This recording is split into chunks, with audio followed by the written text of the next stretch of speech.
जय जगन्नाथ। जय जगन्नाथ। आपणकर परिचय देबे। मो ना सुचिस्मिता महांती। आपण कोठी रहउछन्ती? आम घर एक्चुअली पूरी स्टेशन बाजार पाखरे हमर घर। आपण घर पुरी रे बाप घर? बाप घर भी हमर पूरी ऊपर नुआ से माउसमा मंदिर पाखरे। बाप घर भी पुरी, ससुर घर भी पुरी।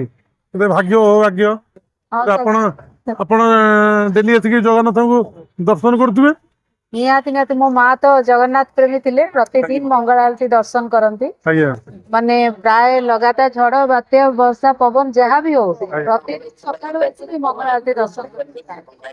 आपण केते भाग्य जगन्नाथ पाखरे अछंती, प्रतिदिन दर्शन भी करछंती।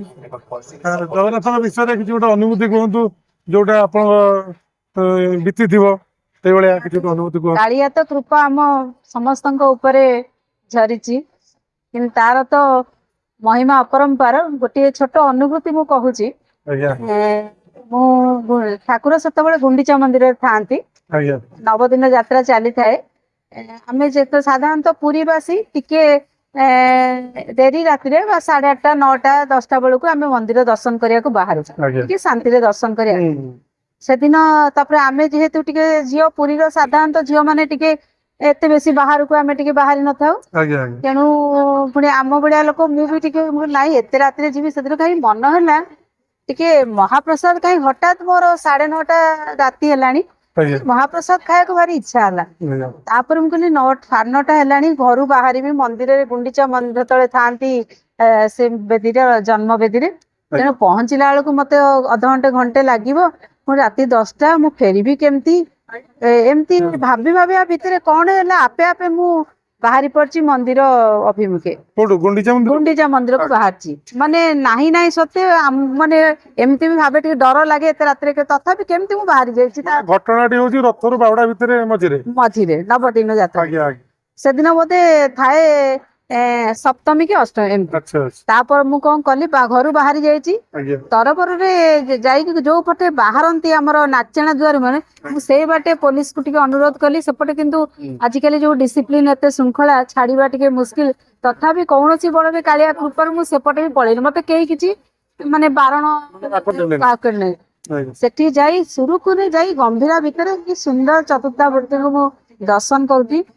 एते खुशी लगिला से पर्यंत भाभी पार न जे मु वर्तमान आसिक बेढ़ा परिक्रमा करी जगन्नाथ दर्शन करी आसबि। तापरे मुख्य उद्देश्य थिला अभड़ा टिके खाइबी, तापरे सबु दर्शन करके बेढ़ा बुलुची दीपटिए देवी, तापरे टिके अभड़ा किनिया देखला को मोर पाखरे पर्स टी एते भाव विहल घर बाहरी आछि पर्स टी भूली जाइछि कौन करबी।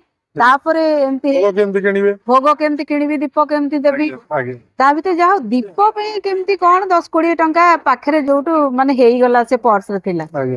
तापर सेतबल टिके अभड़ा से समयटा टिके अधिक होई थाए परिक्रमा करुची बेढ़ारे मो जने मामू से सेवायत घरर सी बड़ मामू संगे आम टिके बहु परिचित जेहेतु से प्रतिहारी सेवक। सान मामू मते हठात आसी माने आमे जदिओ आमे पारिवारिक बंधु किंतु सी बहुत कम आम भितर परिचय बोधे मोर धारणा बोधे सी मते चिन्ह नथिबे कि गहली रे चिन्ह हठात आसी मो पछरु डाकुचंती बेढ़ा बुलला बेले जे आस महाप्रसाद खाइबो के मामू मामू आसी डाकुचंती। मु आस्ति मु कहली मो खुशी मु आसे तोर भितर किछ कहूनी मोर तो इच्छा भितर थिला फर्स्ट आनिनी मु माने कुंठा ये भितर मु गली तापरे बढ़िया माने अरेंजमेंट हेइतिला मु सेठी महाप्रसाद खाइली। से दिन आ गोटे आश्चर्यकर घटा मु जीवन रे केबे मो ता परदिन बोधे नवमी दर्शन थाए आ मु कहली मु तो सेतबेले घरे बोधे आमे जणे दिले मु कहली खाली पे टिके अभड़ा नै आसीबी गोटे टिफिन टे मो जीवन रे केबे पर्स रे पकाएनी छोटिया टिफिन टे पर्स रे पकाइतिली भाबितिले काली पे जाउची तो टिके अभड़ा भी नै आसीबी से खाए अभड़ा मामू डाकिले खाऊची खाइला भितरे मते सरी आसला बेलू मामू पचारुचंती अरे अभड़ा बहुत अच्छी टिके नाकू टिफिन फिफिन अच्छी कि किंतु मो भीतर इच्छा था मु प्रिपेयर घर को एटा जाइतिली टिफिन काढंतनी मु कहली मामू सतेरे मु गोटे टिफिन एक्चुअली अच्छी मते टिके लाज ना नाम लाज कोन बहुत अच्छी आ नै जा मु टिफिन टी काढिली सी हसिले कहले एडिटे छोट मो सी हमर यथेष्ट सेतरे सी बढ़िया सुंदर भाबरे अरेंजमेंट ମୁଁ ଦର୍ଶନ କରିକିରି ସୁନ୍ଦର ଭାବରେ ମହାପ୍ରସାଦ ସେବନ କରି ପୁଣି ଘରକୁ ଆଣି ଯାହା ମୋ ଉଦ୍ଦେଶ୍ୟ ଥିଲା ତା କୃପାରେ ସବୁ ଦେଖନ୍ତୁ କେମିତି ସୁରୁଖୁରୁରେ ତାକୁ ଧରି ଘରକୁ ଆସିଲି। ଘରେ ଆସି ପହଞ୍ଚିଲା ବେଳକୁ ମାନେ ଠିକ ଉପଯୁକ୍ତ ମାନେ ରାସ୍ତା ବି ଶାନ୍ତିରେ ଯେମିତି ଆସି ପହଞ୍ଚିଲି। ମୁଁ ଘରେ ଆସି ପହଞ୍ଚି ଏତେ ଆଶ୍ଚର୍ଯ୍ୟ, ତାପରେ ଆସି ଠାକୁରଙ୍କୁ ହାତ ଟେକିଲି।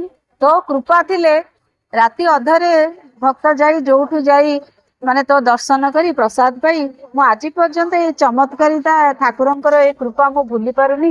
କି ଜୀବନ ଥିଲା ପର୍ଯ୍ୟନ୍ତ ଏମିତି ବହୁ ତାର କୃପା ରହିଛି, ଭୁଲି ପାରିବିନି। ଯାହା ହଉ ଦେଖନ୍ତୁ କେମିତି ଆପଣଙ୍କର ଇଚ୍ଛା ଥିଲା ଭୋଗ ଖାଇବା ପାଇଁ, ଠାକୁର ମହାପ୍ରସାଦ ଖାଇବା ପାଇଁ, ତାକୁ ବି ଆପଣ ପାଇଗଲେ। ବିନା ମାନେ ପାଖରେ ଅର୍ଥ ବି ନଥିଲା, ଛାଡିକି ମାନେ ଗଲେ ଘରେ ଭୁଲରେ ପଳେଇ ଆସିଥିଲେ, ତାକୁ ବି ମାନେ ଆପଣଙ୍କ ମନରେ ଇଚ୍ଛା ଥିଲା ବୋଲି ମାନେ କୋଉ ମାଧ୍ୟମ ନା କୋଉ ମାଧ୍ୟମରେ ସେ ଆପଣଙ୍କ ଇଚ୍ଛା ପୂରଣ କରିଦେଲେ। ଦେଖନ୍ତୁ ତାଙ୍କର କେମିତିକା ମହିମା, ଅପାର ମହିମା, ଖୁସି ଲାଗିଲା। ବହୁତ ବହୁତ ଧନ୍ୟବାଦ। ଜୟ ଜଗନ୍ନାଥ। ଧନ୍ୟବାଦ। ଜୟ ଜଗନ୍ନାଥ।